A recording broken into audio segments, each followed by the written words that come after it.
Hello, hello, hello, hello, hello. 30 seconds. Text your friends. Today's school starts at 30 seconds.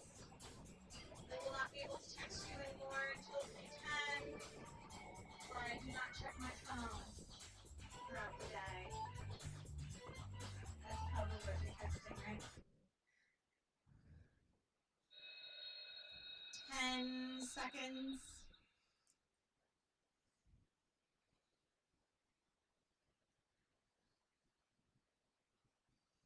Good morning, BIA. Come on in, Calvin, have a seat. Good morning, BIA. Welcome back to school. Today, Monday, we're starting school off again. I hope you all had a wonderful weekend. Today we have something very special. We are going to be hearing from a number of students throughout this year about the different cultures and heritages represented here at the school. And I wanted to take a moment this morning, kind of reflect on that and reflect on the diversity here at BIA. When you look around the school, we have a lot of international students. We have students from Peru, from Senegal, from Vietnam, from Korea, from Japan.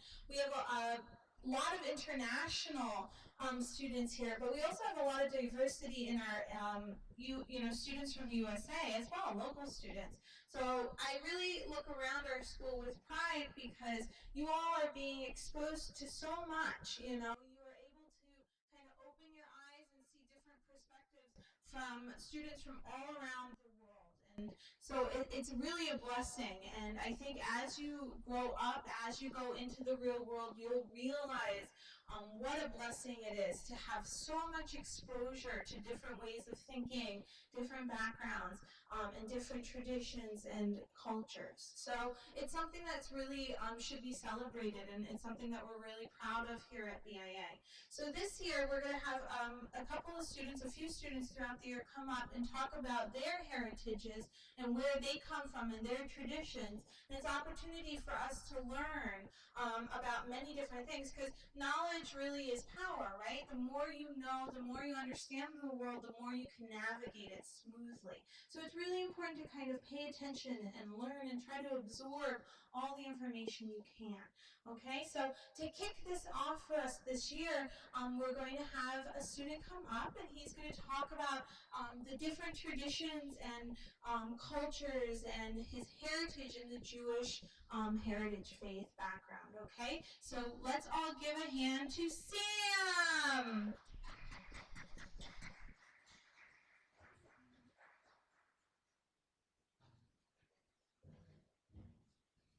Thank you, Ms. Kice.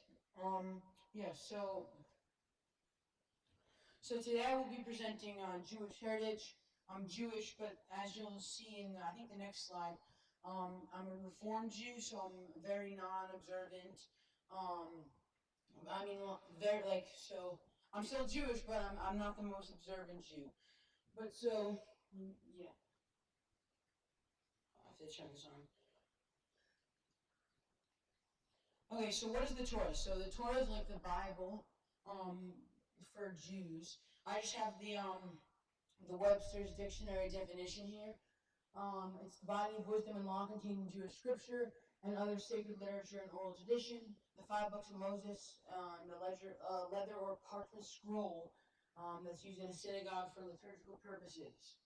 But it's basically it's like the Bible. It has all the different holidays, and it's in Hebrew. It has Hebrew letters. Yeah. So what does the Torah say? Now, of course, whenever I say things like about God or any of that, that's obviously in the minds of a Jewish person. Some people may believe in different things, but so this is in the minds of the Torah. It's from the Torah. So it shows how God created the world. It shows God's constant goal of caring for the world and how He has a constant relationship with the people of Israel. And of course, it's an extremely long, like I guess you could call it document, but this is just some of the bullet points. Um,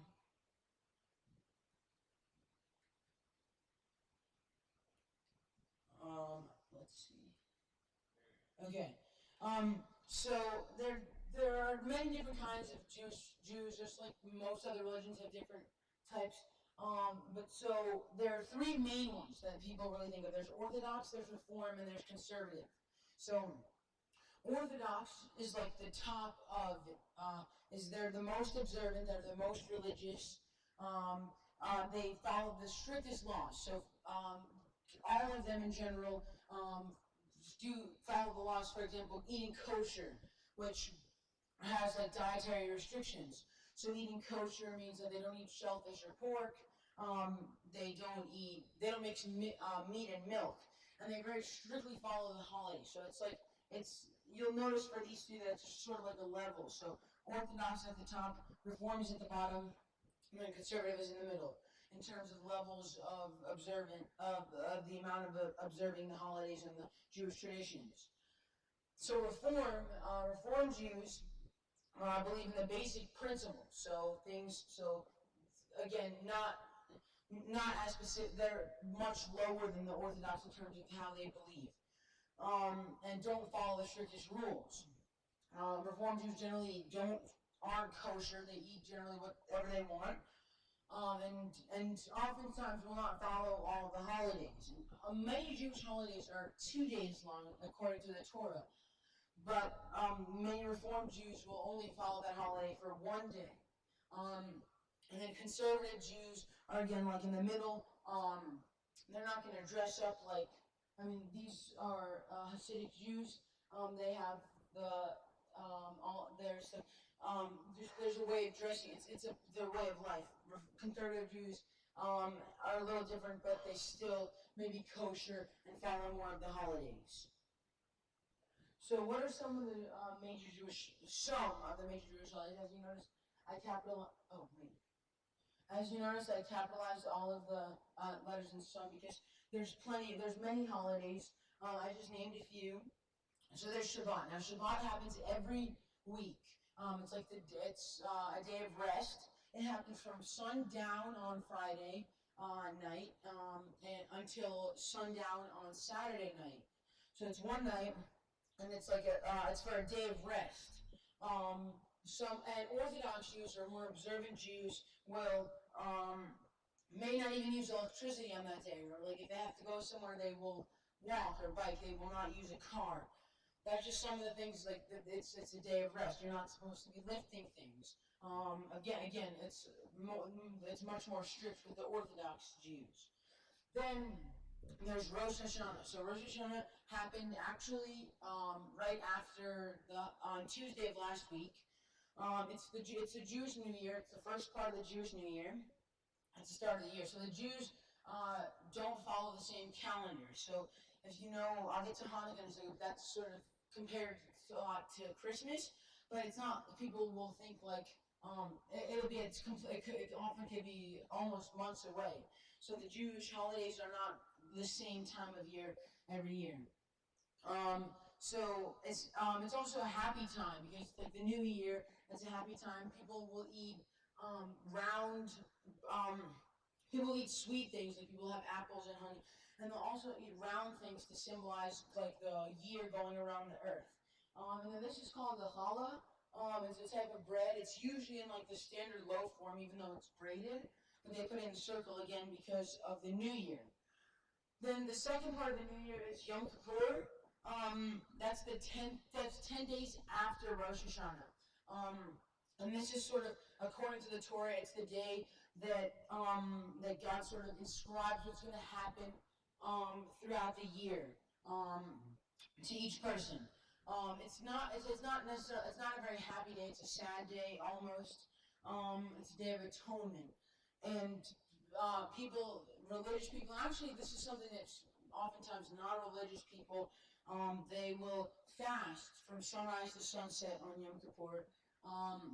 Sometimes people have like a break fast at the end of the day where people will just go and eat at sundown. And then there's Hanukkah.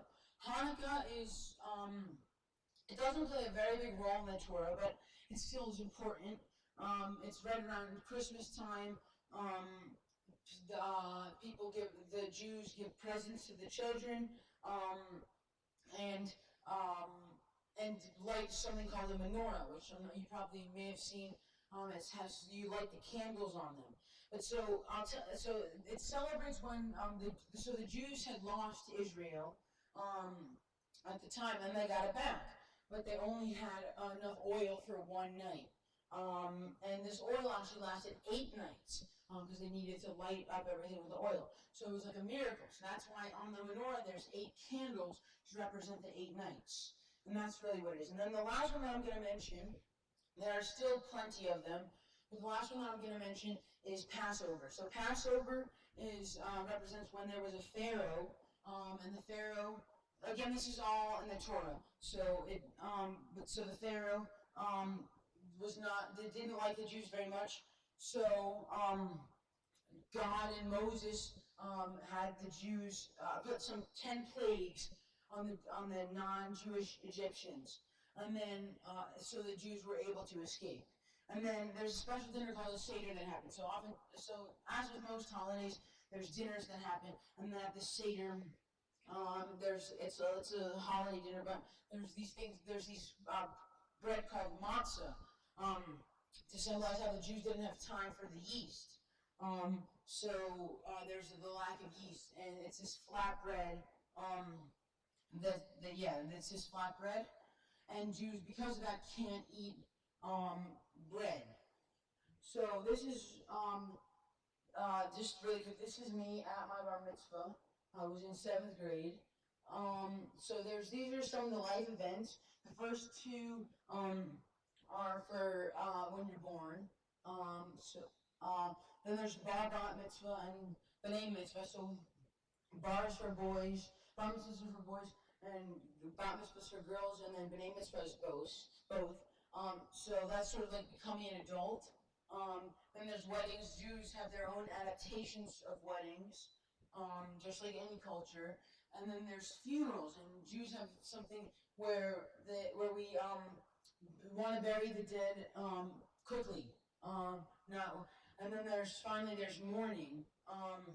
So there's things like shivas, which is like a wake almost.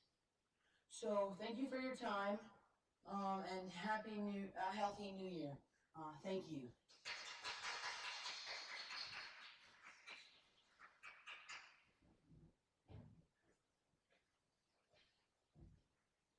So I'm just going to jump in impromptu.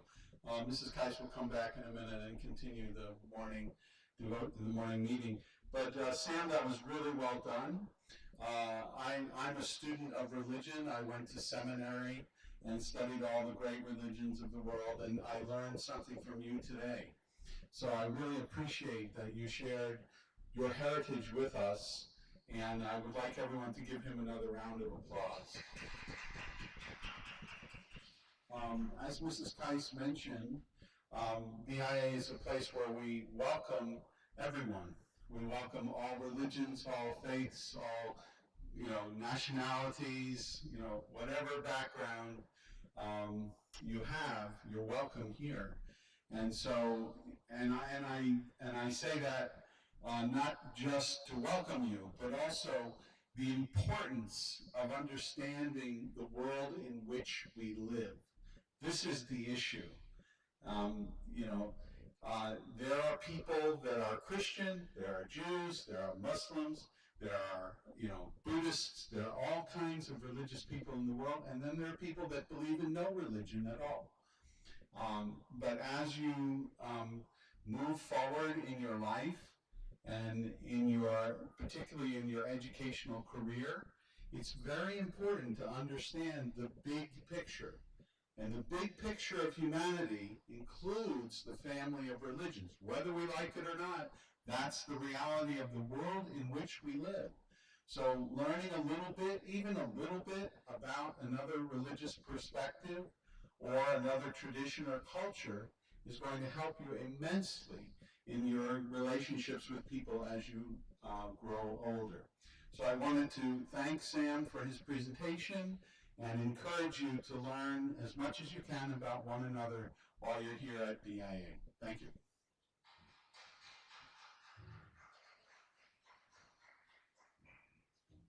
Okay. Okay, so thank you, Sam. Again, I want to echo what Dr. Logertaria said. It's really a blessing that we're all here together and have these opportunities. So please, again, absorb as much as you can from each other.